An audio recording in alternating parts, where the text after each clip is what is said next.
안녕하세요. 저는 30대 중반의 여자이며 한 아이의 엄마입니다.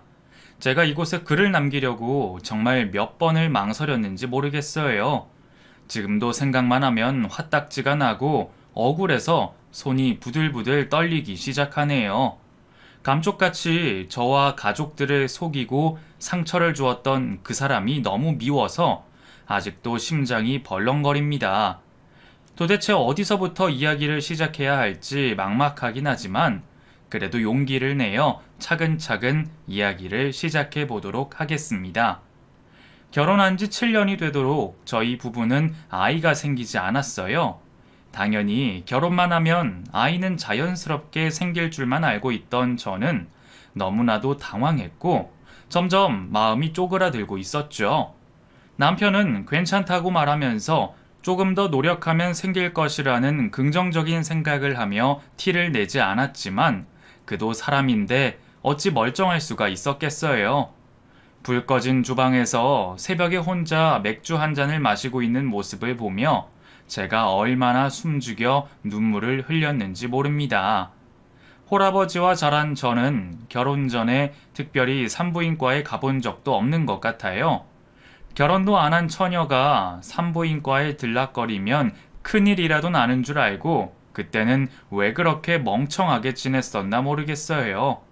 요즘 젊은 사람들을 보면 일찍부터 산부인과에 다니면서 자신의 몸 관리도 하고 검사도 받고 하는 것 같던데 저는 겁도 많고 엄마도 안 계시다 보니 이런 쪽은 전혀 신경도 쓰지 않고 지냈었답니다.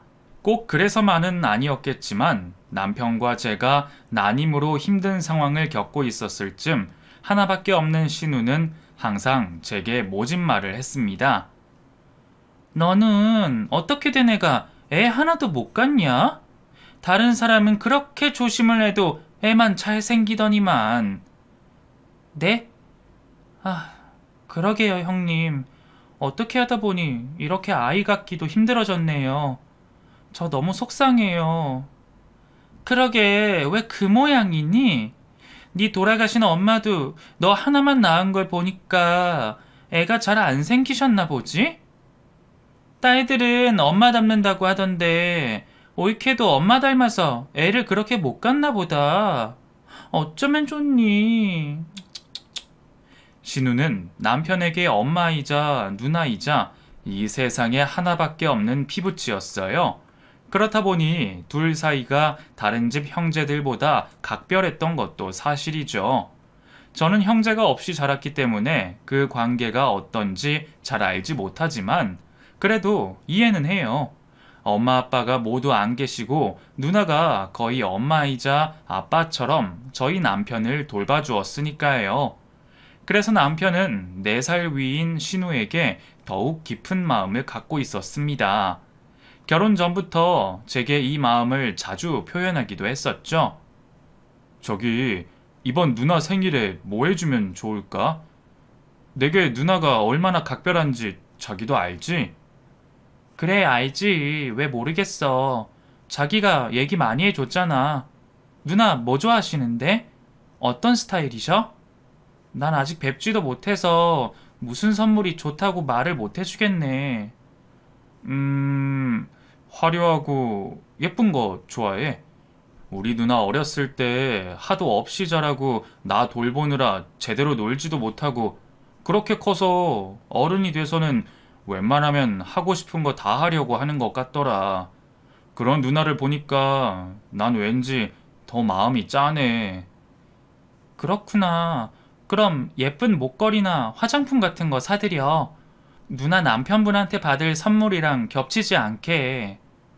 우리 매형은 좀 무뚝뚝하고 주말 부부로 지방에 계셔서 아마 누나 생일 때는 같이 못 계실 거야. 그럼 자기가 도와주라. 나 생일 선물 고를 때도 같이 가지고 우리 누나 생일 때 자리 같이 해주라. 둘이만 있으면 너무 썰렁하단 말이야. 아, 그래? 그러자. 어차피 우리 결혼하면 잘 지내야 되는 사이니까. 알겠어. 내일 당장 선물 사러 가자. 고마워 자기야. 우리 누나도 분명히 자기 좋아할 거야. 둘이 잘 지냈으면 좋겠다. 내가 너무나도 사랑하는 두 여자. 그렇게 결혼 전에도 신우에 대한 각별한 마음을 알게 된 저는 함께 생일을 축하해 주러 자리를 했고 몇 번 식사 자리도 함께 했었습니다. 처음 뵌 누나는 남친의 말대로 정말 화려한 것을 좋아하는 스타일이셨어요. 막 고급스럽게 하는 것이 아니라 뭐랄까 좀 그냥 너무 튀게 화려하게 장식만 하는 스타일 있잖아요. 저는 심플하고 단정한 걸 좋아하는 스타일이었는데 남편의 누나는 진짜 저와는 완전 상반된 모습을 하고 계셨죠. 성격도 그냥 자신이 생각한 것을 툭툭 잘 내뱉으셨어요. 생각나는 대로 여과지 없이 그냥 막 말하셨고 누구한테 핸드폰을 그렇게 하시는지 저희와 자리를 함께하는 동안에도 계속해서 핸드폰을 들여다보시면서 집중하기도 하셨습니다. 제가 평소에 좋아하는 스타일의 사람은 아니었지만 그래도 미래를 약속한 남자의 누나이기 때문에 최대한 예의를 갖추고 공손하게 행동했어요. 더군다나 둘 사이가 일반적인 남매들보다 훨씬 각별한 사이였고 남편은 워낙에 누나에 대한 고마움을 많이 갖고 있었는지라 제가 잘 해드려야겠다는 생각이 많았죠. 몇 번 의사소통이 잘 안 돼서 얼굴이 붉어질 만큼 짜증이 났던 적도 있었지만 저는 그저 대수롭지 않게 여기고 지나갔어요. 뭐 남친이랑은 전혀 아무런 문제가 없었기 때문에 남친의 누나와의 일로 제가 감정에 휘둘리면 안 되겠다고 생각했거든요. 그렇게 해서 저는 결혼을 하게 되었고 신우의 집과 멀지 않은 곳에 신혼살림을 차리게 되었습니다. 직장을 다니고 있던 저는 결혼하고 나서 2년 정도는 맞벌이로 돈을 벌어놓고 아이를 가질 계획을 하고 피임을 했었죠. 신우가 피임을 오래 하면 아이 갖기 힘들 수도 있으니 그냥 빨리 애부터 가지라고 말을 해주었는데 저도 계획한 것이 있고 남편과 저 모두가 어려운 형편으로 결혼을 했기에 신우의 말을 듣지 않고 저희가 생각한 대로 2년간 피임을 했었어요. 그런데 정말 그것이 발단이 된 것인지 어쩐 건지 2년이 지나고 피임을 하지 않은 상태에서도 전혀 임신의 기미가 보이지 않는 것입니다. 3년, 4년이 되자 마음이 점점 불안해졌고 5년째가 되어서는 유명하다는 한의원부터 병원까지 찾아다닐 정도가 되었어요. 진짜 아이가 생기지 않는 사람들의 마음이 이 정도로 비참하고 힘들 줄은 상상도 하지 못했는데 제 인생에 가장 힘들었던 순간을 꼽으라고 한다면 아마 이 시기라고 말씀드리고 싶어요. 더욱이 신우 스타일상 자신이 생각한 말을 바로바로 했는데 그 말 한마디 한마디가 제게 너무나 상처가 되었어요. 내 말 들었으면 벌써 애가 어린이집에 다녔겠다. 내가 뭘 했어? 피임하지 말라고 했잖아. 내가 경험자라니까. 나도 피임하고 그러다가 아이 잘 안 생기고 어려운 시기 겪었다고 그렇게 말을 해도 못 알아듣고. 너 바보야? 어? 형님, 저 지금 너무 힘들어요. 말씀 안 하셔도 진짜 힘드니까 그만하세요. 으이구, 내 동생 얼마나 아이 갖고 싶어 하는지 뻔히 알면서 잘한다 잘해. 저도 서진 씨만큼 간절히 아이 갖고 싶어요, 형님. 그러니까 그냥 마음속으로만 기도만 해주세요. 그런 말씀 하신다고 없던 아이가 생기는 것도 아니잖아요.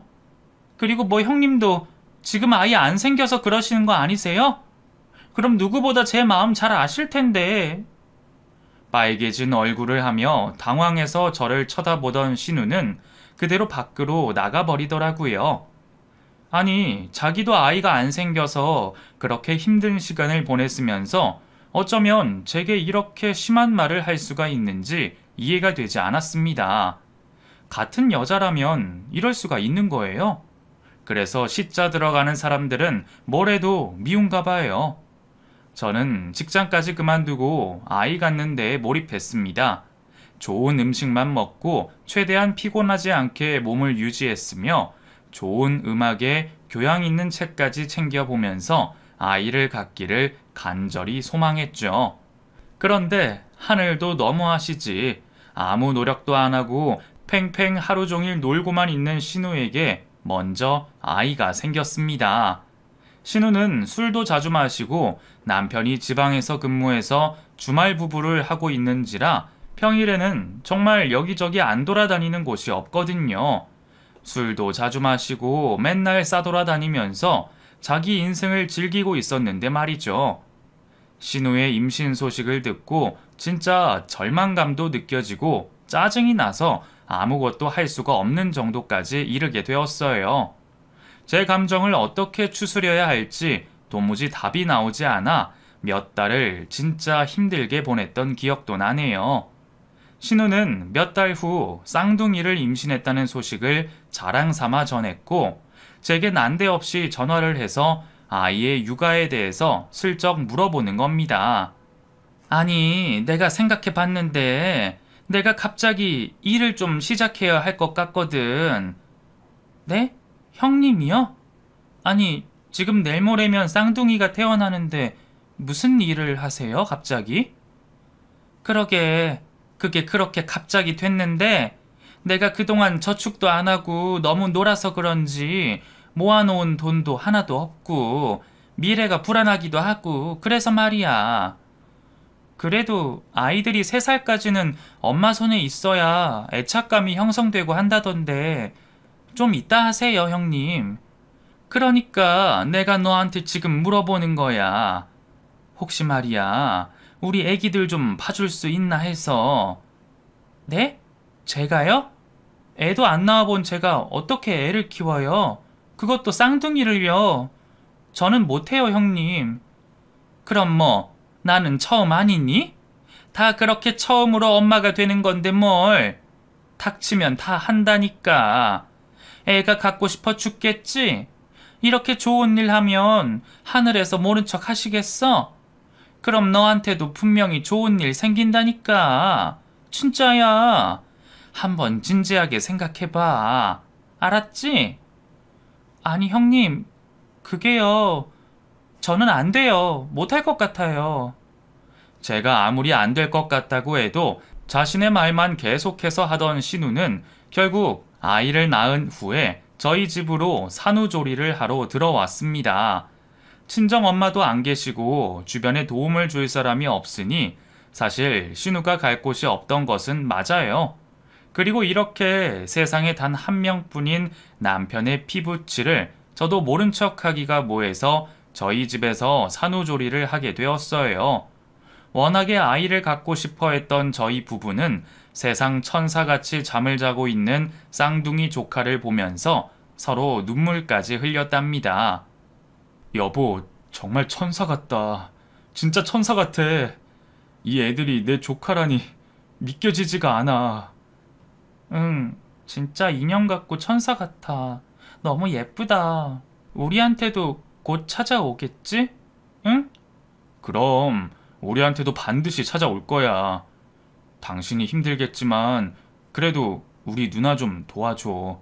우리 누나 정말 나를 자식처럼 키운 사람이야. 나도 많이 도울게. 우리 누나가 당신한테 애들 육아 부탁한 거 알고 있어. 나도 정말 열심히 도울 거니까 당신이 좀 해주면 안 될까? 돈을 벌어야 되는 형편인데 아이 때문에 못 버는 거잖아. 어차피 우리도 나중에 아이 낳을 거니까 미리 연습한다 치고. 근데 그래도 내가 육아 경험도 없는데 하나도 아니고 쌍둥이를 어떻게 돌봐. 시간이 없어서가 아니고 내가 무서워서 그래. 혹시라도 내가 부족해서 애들이 다치거나 하면 어떡해. 너무 무섭단 말이야. 아니야, 왜 그렇게 겁을 먹어. 누구나 처음 아이 낳고는 다 그런 생각 한다고 하더라. 그래도 다들 첫 아이 잘 키우잖아. 당신도 잘할 수 있어. 내가 잘 도와줄게. 저는 그렇게 신우의 쌍둥이 아이들을 엉겁결에 맡게 되었습니다. 한 달 정도를 저희 집에 살면서 푹 쉬었던 신우는 딱 한 달이 지나자마자 저희 집에 육아용품을 모조리 갖다 놓고 일을 하러 간다고 하더군요. 갑작스럽게 아이를 키우는 일은 진짜 너무너무 힘들었습니다. 분명히 하루 종일 아이들 옆에 딱 붙어 있는데도 불구하고 할 일이 어찌나 그렇게 많은지 눈코 뜰 새가 없이 바쁘더라고요. 더군다나 아이가 둘이다 보니 젖병을 소독하고 기저귀를 갈아주고 하는 기본적인 일부터 잠을 재우는 일까지 뭐 하나 쉬운 것이 없었어요. 아이도 낳아보지 않은 제가 이 아이들을 키우며 어찌나 힘들었는지 아이들이 울 때 함께 운 적도 많았습니다. 도대체 왜 우는지조차 이해가 되지 않을 정도로 울어대는 아이들을 보면서 모든 것을 그만두고 싶었죠. 그럴 때 제게 힘을 준 사람이 바로 남편이었어요. 남편은 최대한 회사에서 일찍 퇴근을 해서 아이들을 돌보기 시작했고 회사 사람들에게 조언도 많이 듣고 왔는지 모르는 것 없이 척척 다 해내는 모습을 보고 정말 든든하더라고요. 그런데 신우는 도통 자신의 아이들을 제대로 돌보지 않았습니다.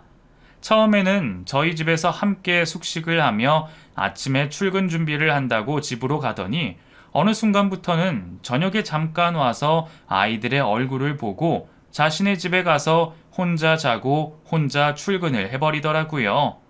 누가 보면 온전히 제 아이들이고 신우는 그냥 동네 이웃사촌으로 생각할 정도로 말이죠. 몇 번 얘기를 했지만 자신이 일을 하느라 피곤하다는 핑계를 대는 신우를 보니 저는 점점 꼴이 사나워졌습니다. 자신의 아이들을 보느라 허리가 끊어질 것 같은데 꼴랑 한 달에 30만 원쯤 되는 돈이랑 과일과 고기를 사다 주면서 생색은 또 더럽게 냈거든요. 너무 화가 난 마음에 남편에게 하소연을 좀 했었어요. 여보, 형님 정말 너무한 거 아니야? 어떻게 자기 애기들 봐주고 있는데 저렇게 남의 애 보듯 하냐? 아이, 왜 그런 말을 해? 일 안 하고 놀던 사람이 일하느라 워낙 피곤해서 그런 거지. 그리고 애 낳으면 몸이 많이 망가진다고 하더라. 당신은 애를 안 낳아서 모르는 거고. 그래, 난 애도 안 낳아봐서 잘 모른다.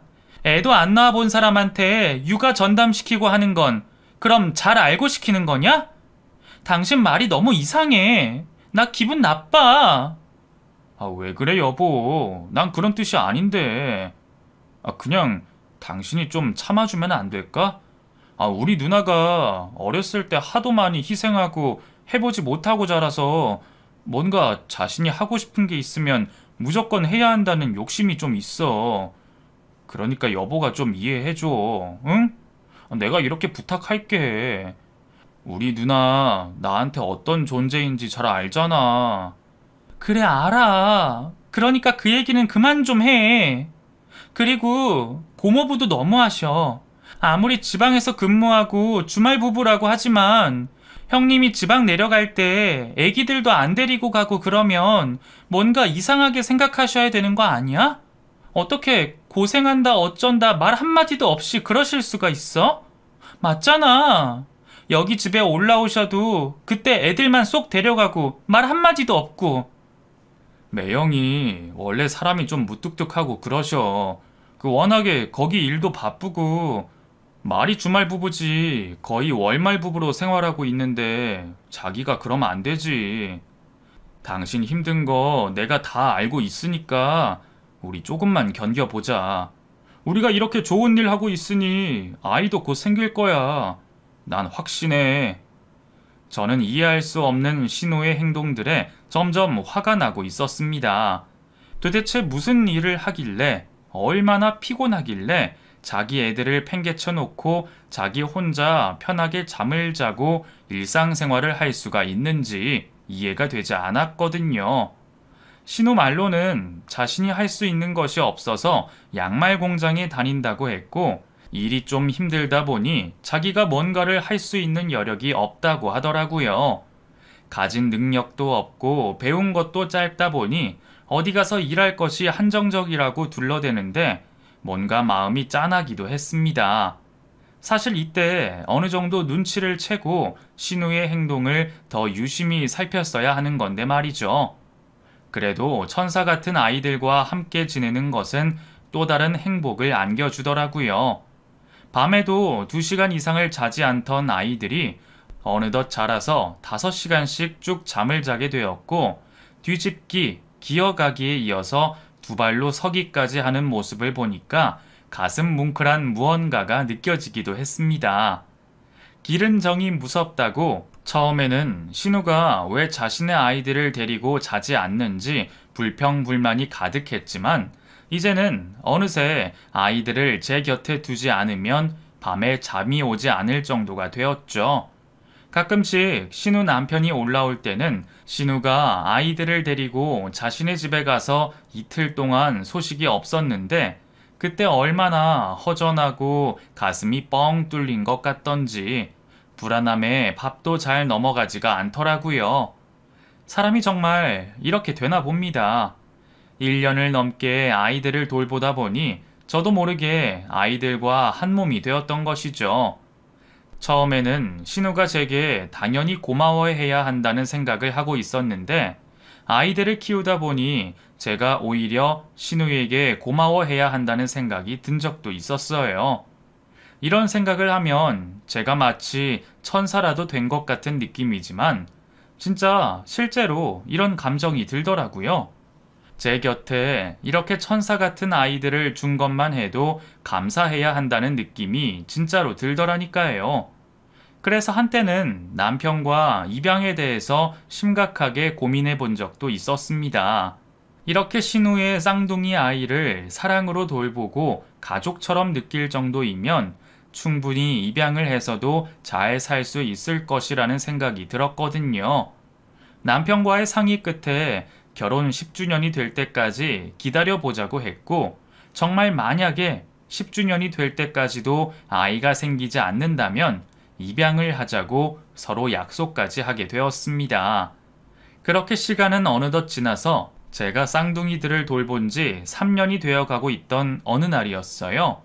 그 당시 아이들은 어린이집에 보내고 있는 상태라 오후 3시까지는 제게도 여유가 많이 생겼었거든요. 아주 오랜만에 고등학교 친구들을 만나러 나가려고 버스 정류장에 서 있는데, 낯이 익은 어떤 여자가 저쪽에서 누군가를 기다리고 있는 거예요. 컬러풀하고 화려한 색감의 옷에 짧은 스커트로 한껏 멋을 낸 여자였는데, 그 모습이 딱 신우 같았습니다. 이 시간에 양말 공장에서 열심히 일을 하고 있을 시간인데 저기 있을 리가 없다는 생각으로 신우에게 전화를 걸어 보았죠. 그런데 그 순간 그 여자가 제 전화를 받아서 태연하게 공장에서 일을 하고 있다고 대답을 하는 겁니다. 저는 뭔가 너무나 이상하게 돌아가는 판국에 신우의 행동을 유심히 살펴보았죠. 잠시 후 어떤 자동차 한 대가 신우 앞에 섰고 자연스럽게 그 차에 올라가는 신우의 모습을 보았습니다. 자세하게 그 차에 어떤 사람이 탔는지는 너무 순식간이라 보지 못했지만, 어쨌든 공장에 있을 신우가 어디를 가고 있다는 건 확실한 거잖아요. 친구를 만나면서도 계속 그 생각에 사로잡혀 밥이 코로 들어가는지 입으로 들어가는지 모르고 있었고, 저녁이 되어 남편에게 은근히 낮에 있었던 일을 말해 주었습니다. 저기 여보, 내가 낮에 뭘 봤는 줄 알아? 글쎄 형님이 여기 버스 정류장 앞에서 누구 차를 타고 가더라? 나보고는 공장에 있다고 했거든. 에이, 당신이 잘못 봤겠지. 아니 설마. 아니야 진짜라니까. 나 정말 너무 깜짝 놀라서 기절할 뻔했어. 내가 왜 잘못 봐? 신우는 누가 봐도 한눈에 띄는데. 우리 누나가 왜 그렇게 하겠어? 생각해봐 자기야. 자기 애기들을 낳자마자 봐달라고 부탁하고 일하러 다녔는데 뭔가 사정이 있겠지. 사정? 무슨 사정? 거짓말까지 하고 나가는데 사정은 무슨 사정? 아이 정말 당신 우리 누나에 대해서 계속 이상하게 생각할래? 우리 누나 나한테 어떤 사람인지 몰라? 자기 인생 포기하고 나 돌봐주고 대학까지 보낸 사람이야 우리 누나. 남편은 제가 신우를 의심하는 것 자체에 대해 거부 반응을 보였기에 더 이상 어떤 말도 할 수가 없더라고요. 저는 그날 이후 신우에 대한 생각을 하느라 정말 머리가 터질 지경이었어요. 그날 하루의 일만 보고 모든 것을 판단할 수는 없겠지만 여태까지 3년 가까이 제가 신우 아이들을 보면서 있었던 일들이 파나로마처럼 막 계속 생각이 나니까 어떻게 할 수가 없더라고요. 특히 신우는 공장에서 일을 한다며 야근을 하느라 저녁에도 아이들을 보러 오지 않은 것은 물론이고 가끔씩은 주말에 공장 사람들과 만나기로 했다면서 술을 마시고 외박까지도 했었거든요. 무슨 스트레스가 그렇게 많길래 애기 엄마가 사람들이랑 술 마시고 외박을 하는지 저는 이해할 수가 없었지만 누나 말이라면 뭐든지 다 이해해주는 착한 남편 때문에 억지로 이해하려고 노력을 하고 지냈죠. 무슨 말만 하면 어린 시절에 자신을 엄마처럼 키워줬다는 얘기를 하는 남편 때문에 귀에 딱지가 앉을 정도로 들었던 것 같아요. 아무리 그래도 저는 여태껏 신우의 행동이 합당하지 않다고 생각하고 있었습니다. 아이를 낳은 엄마가 돈을 번다는 핑계로 이렇게까지 아이들을 내깔려 둘 수가 있나요? 그래 놓고 신우 남편이 올라올 때는 홀랑 언제 그랬냐는 듯 아이들을 데리고 가고요. 갑자기 짜증이 확 올라왔고 저는 신우 남편에게 전화를 한번 걸어보기로 했습니다. 그래도 신우를 가장 잘 아는 사람이 남편일 테니까요. 안녕하세요. 저 서진 씨 부인이에요. 아, 네네. 처남댁 안녕하세요. 저한테 전화까지 주시고 무슨 일 있으세요? 아, 저기 그냥 안부 전화 드려봤어요. 좀 갑작스러우시죠? 네? 아, 네, 뭐. 요즘 형님이 너무 일을 열심히 하시는 것 같아서 보기 좋으시죠? 많이 피곤해 하시는 것 같던데. 그 사람이요? 제가 워낙 멀리 떨어져 지내다 보니 평일에는 거의 전화밖에 못해서요. 뭐 알바한다고 그러더라고요. 뭐 아무튼 가까이에서 도움 주시고 그러신다고 하던데 감사해요. 네네. 저기 혹시 그럼 형님이 일하는 공장은 어딘지 아세요? 제가 거기까지는 잘 모르겠어요. 어쩌죠? 이 사람한테 직접 물어보시죠. 아, 네네. 그럴게요. 지금 형님이 전화를 안 받아서 전화 드린 거예요. 신경 쓰지 마세요. 일 보세요. 예상대로 신우 남편은 별로 아는 것이 없는 듯 보였습니다. 하긴 한 달에 한두 번 볼까 말까 한 상태이니 평소에 신우가 어떤 모습이고 어디서 어떻게 일하는지 정확하게 알 수가 없었겠죠. 너무 궁금한 마음을 참을 수 없던 저는 아이들을 어린이집에 보내고 난 후 신우의 집 근처 카페에 가보았어요.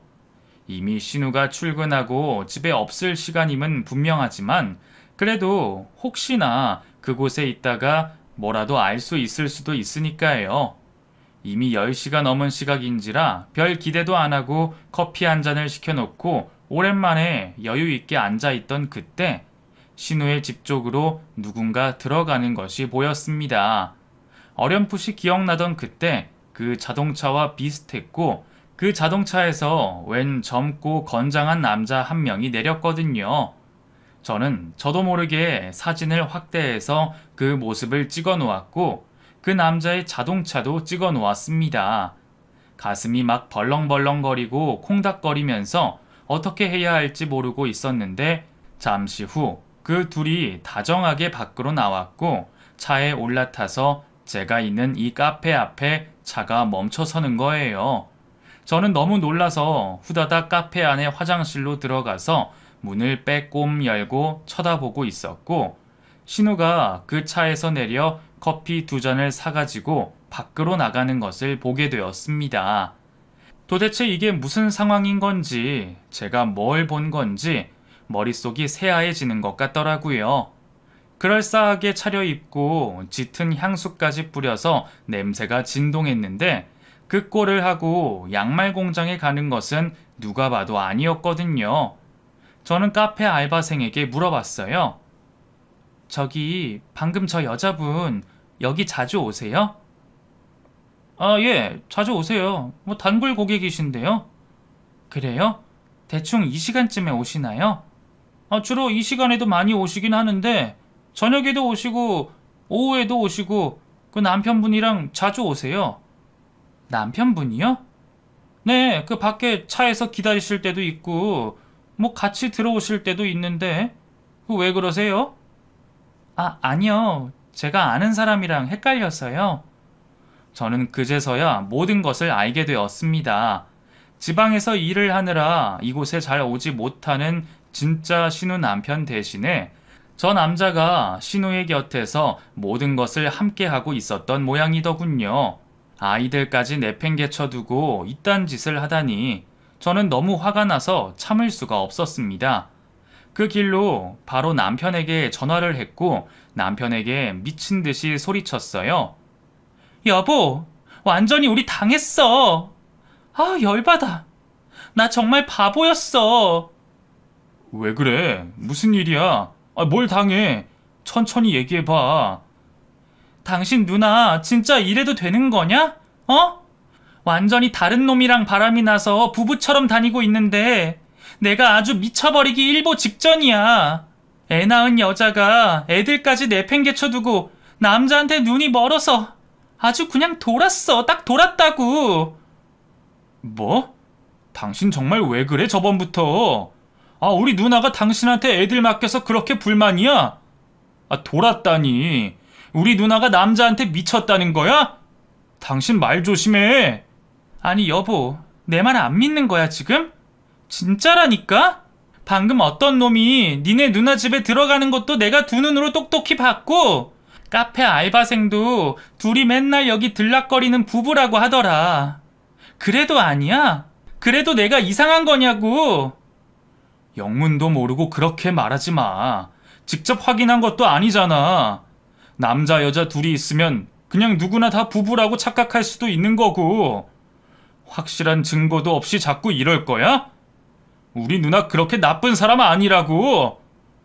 도무지 제 말을 듣지 않는 남편이 답답해서 미쳐버릴 것 같았습니다. 오히려 저를 나쁜 사람으로 몰아가는데 진짜 황당해서 말이 안 나오더라고요. 그날 저는 짜증나고 열도 받고 미친 듯이 화가 나서 어린이집에서 아이들을 데려다 놓고 신우에게 전화를 걸었습니다. 아니나 다를까 신우는 회사에서 회식을 한다고 하면서 제게 뻔뻔하게 거짓말을 하더군요. 형님, 오늘은 진짜 들어오세요. 저 할 말도 있고요. 형님이 지난 3년 동안 제게 미안한 마음이 있으시면 지금이라도 진심으로 뉘우치고 애들한테 먼저 용서를 구하세요. 뭐? 너 지금 뭐라는 거니? 그래, 네가 신우 애 좀 봐줬다고 지금 유세 떠는 거야? 야, 나는 네 남편 어렸을 때 밥까지 해먹이고 자식처럼 키웠어. 그런 나한테 네가 어떻게 이런 말을 할 수가 있니? 이 싸가지 없는 년. 참나 기가 막혀서. 형님, 저 진짜 말씀드렸어요? 기회 드렸어요? 진짜 더 이상은 저도 어쩔 수 없어요. 신우와의 전화를 끊고 나서 저는 신우 남편에게 모든 사실을 말해버렸습니다. 더 이상 믿지 않는 남편에게도 아침에 찍은 신우의 사진을 보여주었고 그날 신우는 결국 저희 집에 아이들을 보러 오지 않았고 화가 머리끝까지 난 신우 남편은 다음날 일찍 말도 없이 저희 집으로 와서 아이들을 데리고 신우가 있는 집으로 향했습니다. 저와 남편 역시 신우 남편을 따라 신우네 집으로 가게 되었고 저희는 그때 기가 막히고 상상을 초월하는 장면을 보게 되었죠. 현관부터 이상한 기운이 느껴졌고 남자의 슬리퍼까지 있었는데 신우와 다른 남자가 안방 침대에서 두 눈을 비비며 나오고 있었어요. 아니, 뭐야? 당신 언제 왔어? 말도 없이 여긴 어쩐 일이야? 야, 내가 내 집에 오는데 너한테 말하고 와야 되냐? 너 이거 뭐야? 이 쓰레기 같은 년. 너 지금 뭐 하는 짓이냐고? 아니, 그게 아니라 저기 내 말 좀 들어봐봐. 저기, 아니, 그 올케가 하도 애들을 봐준다고 막 그러길래 내가 어제는 애기 맡기고 사람들을 집으로 초대했거든. 다 같이 술이 취해서 다들 가고 이 사람만 남은 거야. 절대로 이상한 상상하지 마, 여보. 진짜야, 진짜라고. 신우는 말도 안 되는 변명을 늘어놓으며 순간을 모면하려 했습니다. 하지만 이 모든 상황에 대해서 이미 다 알고 있던 저는 너무나 기가 막혀서 한마디 했죠. 형님, 무슨 말씀이세요? 어제만 제가 에바드린 게 아니라 3년 내내 저희 집에 애들 내팽개쳐두고 이런 짓 하고 다니신 거잖아요. 지 자식은 지가 키워야지. 겨우 이런 짓 하려고 애들 제게 맡긴 거예요? 일은요? 일을 하시긴 하신 거예요? 뭐? 뭐가 어쩌고 저째? 내가 언제 그런 짓을 했다고 그래? 난 진짜 아니야. 아니라고. 참나. 형님 대낮에 저 남자랑 싸돌아다니는 거 제가 한두 번 본 줄 아세요? 백수가 아니고서야 그 시간에 어떻게 그렇게 싸돌아다녀요? 양심도 없이 어떻게 지 자식을 저한테 내팽개쳐두고 이럴 수가 있어요? 형님이 그러고도 사람이에요? 사람이냐고요? 순간 철썩하는 소리가 났고 신우 남편이 신우의 싸대기를 아주 세게 날렸습니다. 이런 미친년. 너 그럼 여태까지 애들 싸질러 놓고 네가 애도 안 보고 이러고 돌아다닌 거야? 야, 너 돌았냐? 너 애엄마야. 애엄마라고. 이런 못된 년. 지방에서 개처럼 일해서 벌어다 준 돈을 어디다 그렇게 펑펑 써대나 했더니 남자한테 눈 뒤집혀서 정신을 못 차렸구만 아주.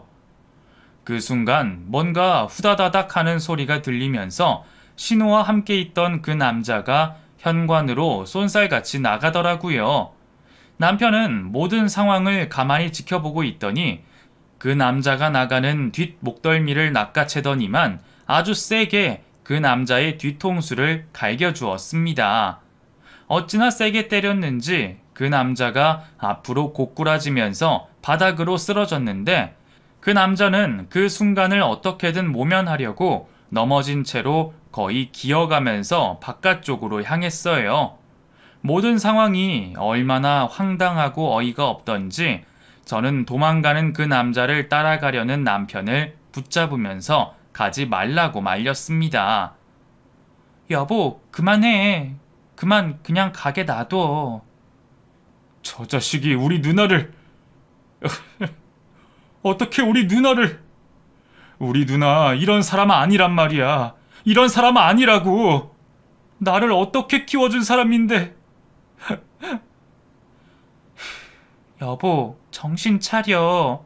어디 박수가 한 손으로 친다고 소리가 나? 누나랑 다 같이 그런 거야. 제발 정신 차리고 현실을 좀 직시해. 남편은 끝까지 자신의 누나는 그런 사람이 아니라며 꼬드김에 넘어간 것일 뿐이라고 생각하는 것 같더라고요.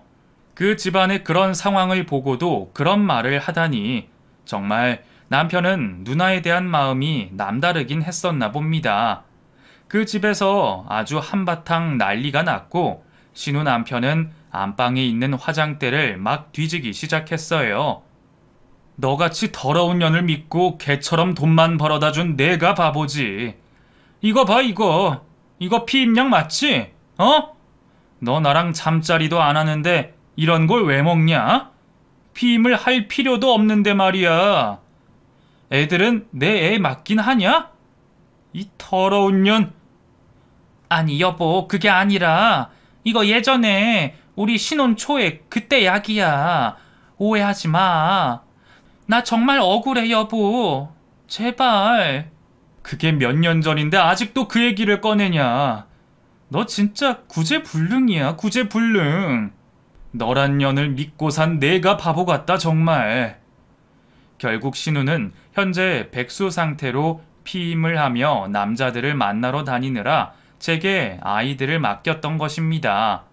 제 생각에 아이 낳고 한 달이 조금 지나서부터 제게 아이들을 맡기기 시작했으니까 아이를 낳기 전부터 관계가 시작된 것 같아요. 사람 일은 정말 알 수가 없다고 어떻게 신우가 감쪽같이 모두를 속이고 이럴 수가 있을까요? 돈을 벌어서 아이들의 미래에 도움을 줘야 한다며 그렇게 불쌍한 말투와 표정으로 제게 육아를 부탁하더니만, 정말 이게 무슨 꼴인가요? 저도 저지만 남편은 신우의 행동에 적지 않은 충격을 받은 것 같아요. 그날 이후로 집안은 풍비박산 났고 남편은 신우 집에서 멀리 떨어진 곳으로 이사를 간다고 하더라고요. 마치 어린아이처럼 서럽게 울면서 누나에 대한 충격을 감출 수 없는 남편을 보니 마음이 안 좋아지기까지 했습니다. 최대한 빨리 집을 이사하려고 전세로 있던 집주인에게 사정까지 말씀드리며 이사를 진행했어요. 저는 그날부터 신우이의 아이들을 돌보지 않았습니다. 바로 그 사단이 난 날까지만 아이들을 돌보아 주었고 다음 날 바로 아이들을 데려다 주었죠. 저희 집에 있던 온갖 육아용품부터 옷가지들을 정리하는데 어찌나 눈물이 나던지 흐르는 눈물이 멈추지가 않았습니다. 저를 외숙모라고 불렀다가 엄마라고 부르기도 하는 아이들을 쳐다보니 가슴이 너무 아파서 찢어질 것 같더라고요. 엄마, 우리 왜 다른 데 가? 이제 엄마 못 봐? 엄마 아니라고 했잖아. 외숙모야, 외숙모. 엄마는 저기 따로 있잖아. 이제 엄마 집에 갈 거야. 엄마 집. 외숙모 자주 만날 수 있으니까 걱정하지 마. 응? 싫은데.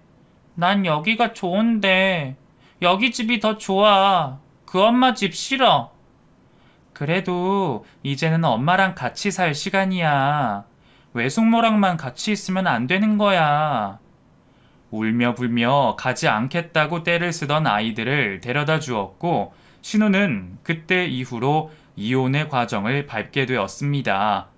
신우 남편은 어찌나 철두철미한 사람이던지 상간남에 대한 소송을 준비하신다며 제게 갖고 있던 사진을 달라고 하셨고 그 후에 바로 회사 휴가를 내고 신우 집에 들어와 있으면서 철저하게 이혼을 준비하셨습니다. 신우는 그날 그 일이 있고 나서도 한 번 더 그 남자를 만나러 갔었는데 그걸 또 신우 남편에게 딱 걸렸던 모양이에요. 빼도 박도 못하고 증거까지 잡혀서 위자료를 물어주게 생긴 신우는 울면서 저희 남편을 찾아왔더라고요. 서진아, 너는 내 맘 알지? 응? 누나가 그런 사람 아니라는 거 알잖아. 누나는 아니야. 절대 아니라고. 다른 사람은 몰라도 너는 알아줘야지. 누나 마음 너는 알잖아. 누나, 더 이상 이러지 마. 누나 이러면 나 정말 누나 다시 보기 힘들어. 아니야, 서진아. 아니야, 진짜 나 아니야. 결백한다니까? 그래서 말인데 저기 돈 좀 있니? 한 3천만 원만. 내가 지금 위자료부터 시작해서 돈 들어갈 데가 한두 군데가 아닌데 그 인간이 돈을 끊었지 뭐야. 월급을 안 주니까 내가 어떻게 할 수가 없어. 가족카드도 다 끊어버렸고. 누나, 지금 뭐라고 그랬어? 지금 누나 미친 듯 하고 돌아다닌 위자료를 나한테 빌려달라고? 우리 집에 3년 동안 애 떠맡겨 놓고 한 달에 꼴랑 30만 원 준 누나한테 우리는 뭐 할 말 없는 줄 알아? 와이프가 무슨 바보야? 그냥 단 한 가지잖아. 누나 애 봐주고 그러면 우리한테도 아이 생길 수 있다는 생각에 그런 거잖아. 누나 몰라? 어? 알지. 왜 모르겠어. 누나 다 알아. 너네 절박한 마음 다 안다고. 다 알아. 그러니까 저기 3천만 원만. 당장 돌아가. 나 더 이상 누나라고 부르고 싶지도 않다. 누나가 낳은 애기들 앞으로 잘 키우고 위자료가 없으면 누나가 그렇게 좋아 죽고 못 산 그놈한테 달라고 해. 그렇게 잘 살아봐. 그놈이 과연 애 둘 딸린 이혼녀 돈까지 갚아주면서 애 키우고 살까? 남편은 누나에 대한 실망이 극에 달했고 결국 그 한이 폭발해 버렸습니다. 그렇게 신우와의 마지막 만남이 끝이 났고 저희는 바로 이사를 갔어요. 신우 집에서 차로 1시간이나 떨어진 낯선 곳이었는데 여러 가지로 발달된 도시이다 보니 저는 오히려 생활하기 편했습니다. 몇 달간은 정신없이 짐 정리하고 낯선 곳에 적응을 하며 살았고 저는 그때 받았던 마음의 상처를 치유하기 위해 기타도 배우러 다니고 뜨개질도 배우러 다니면서 바쁘게 지냈어요. 남편도 저도 일부러 주말마다 드라이브도 다니고 여행도 다니면서 즐거운 시간을 보내려고 노력했죠. 그랬더니 어느새 지난날에 대한 마음은 잊혀져 가기 시작했고 6개월쯤 흐른 뒤 저희 부부에게도 그토록 기다리던 아기 천사가 찾아왔습니다. 임신 소식을 알게 된 후 얼마나 기쁘고 감격스럽던지 두 눈에서 눈물이 줄줄 흐르더라고요. 남편은 조심스럽게 제게 이야기를 했어요. 사실 그동안 매형한테 몇 번 연락이 왔었어. 누나가 사정이 좀 많이 안 좋은가 봐. 혼자 애들 둘 키우면서 집에서 부업하고 지내고 있대. 나한테 해도 안 되니까 매형한테 전화해서 돈 빌려달라고 사정하고 그랬다더라고. 매형이 그래도 양육비를 조금 더 넉넉하게 주고 있다고 하는데 그래도 누나에 대해서 마음이 완전히 용서는 되지 않았나 보더라. 그럼 그렇지. 얼마나 지났다고 그 모든 것이 용서가 되겠어. 몇 년을 속이면서 살았는데. 아, 그리고 매형이 쌍둥이 유전자 검사를 몰래 진행했나 봐. 그래도 자기 핏줄이라고 나오니까 그나마 마음의 위안이 되었다고 하더라. 나중에 우리 조카들이 조금 크면 우리 기억할까? 그러게, 나한테 그렇게도 엄마라고 불렀었는데 기억할지 모르겠네. 난 뭘 바라고 한 건 아니야. 그냥 당신이 누나한테 많은 도움을 받았다고 하고 또 나도 아이를 갖고 싶은 마음에 봐준 거지. 그리고 이렇게 우리한테 아이가 찾아왔잖아. 다 그 쌍둥이 아이들 덕분이야. 난 그렇게 생각하고 있어. 우리 지난 일은 다 잊고 앞으로 이 아이랑 행복하게 살 날만을 생각하자. 남편과 저는 예쁜 공주님을 낳아서 지금까지 잘 키우면서 행복하게 살고 있습니다. 그때 신우의 쌍둥이 아이들을 3년간 돌봐서 그런지 여자아이 하나 키우는 건 정말 일도 아니더라고요. 우는 것도 어찌나 귀엽던지 사람들이 왜 그렇게 둘째는 뭘 해도 용서가 된다고 하더니 그 말이 딱 이해가 되더라고요. 이로써 기가 막히고 황당했던 저의 이야기는 끝이 났네요.